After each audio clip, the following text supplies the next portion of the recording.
welcome back to another episode of The Daily Fix. I'm Aliak, and today, Naughty Dog's new update to The Last of Us Part 2 flips the whole script somewhat literally. Plus, we'll get a closer look at Ghost of Yotei very soon, and this blessed Pokémon card is one of the rarest? Let's jump in.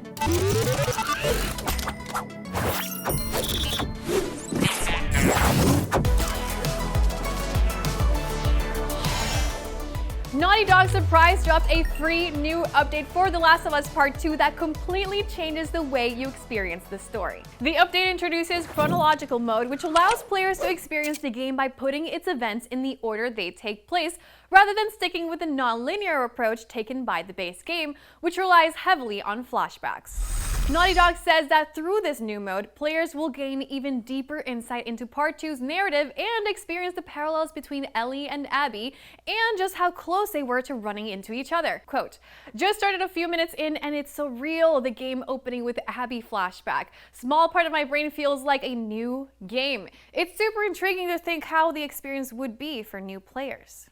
There's nothing stopping first-time players from starting with chronological mode, but Naughty Dog strongly recommends they experience the story as originally developed in order to feel the impact of the game as intended.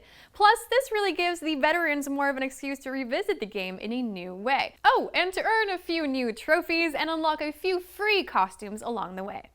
Beating the game in chronological mode will unlock a pair of Uncharted costumes for Joel and Tommy. Here they are dressed as Nathan and Sam Drake, looking pretty cool, right? The costumes will also be usable in No Return, The Last of Us Part 2's remastered roguelike survival mode.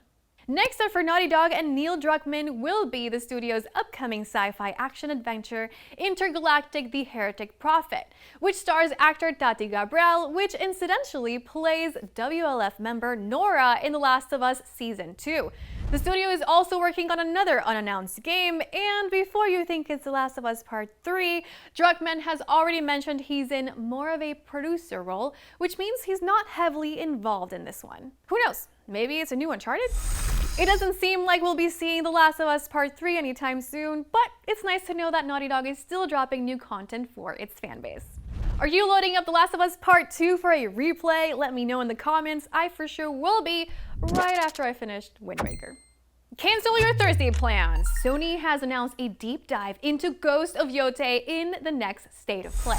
Ghost of Yotei Sucker Punch's sequel to Ghost of Tsushima only got a brief tease during Sony's main PlayStation showcase last month, but this time we're getting 20 whole minutes of gameplay. PlayStation's description of this week's State of Play teases that fans will hear more of the main character, Atsu's quest for vengeance, get a tour of her weaponry, plus new ways to personalize your journey at the edge of Japan, new special modes, and much more.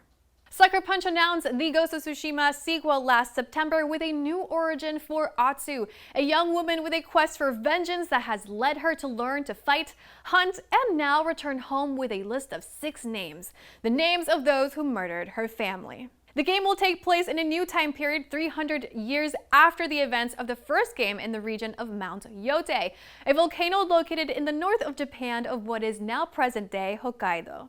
We also know that the main character can dual-wield a katana, a talent that was never available to Jin Sakai in the first game. Well, looking forward to seeing more of that.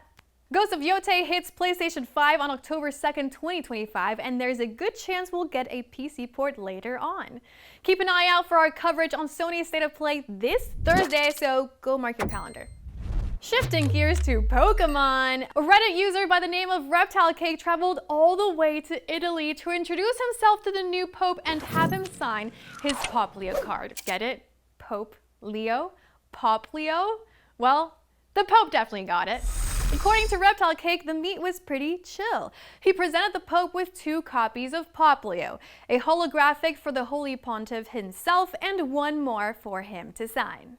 Quote, "We were herded through security and then seated. Then the Pope arrived nonchalantly, gave a great speech about hope, and then invited everyone up for a meet and greet for people to get some items blessed or give gifts. I went up, gave him a reverse holo Pop Leo, and then asked him to sign a copy. He laughed, probably as a courtesy, but he did know about Pokemon cards. He even showed it to the guards around him. The Vatican provided a photo to IGN as proof of the encounter, and yup, that's a smiling Pope. While there are many rare Pokemon cards in existence, Reptile Cake's Poplio signed by Pope Leo XIV surely now ranks as one of the rarest. And those are your stories for today, Tuesday, July 8th. Now's a great time to score some incredible games through Humble. Live now through August 5th. Grab Warhammer 40k Rogue Trader, Daemon X Machina, Death's Door, Cat Quest 3, and more. Whether you're building your backlog or discovering something new, it's the perfect time to pick up these fan favorites. Plus, every purchase supports a good cause. This month, your Humble Choice membership supports Covenant House. Get a curated mix of PC games every month, all for just $14.99 a month. Skip a month or cancel anytime and know that 5% of your membership goes to charity. Now that you're all caught up on the news, go check out IGN's new review of Tony Hawk's Pro Skater 3 and 4. I'm Alec, thanks for watching, and I'll see you guys on the next one.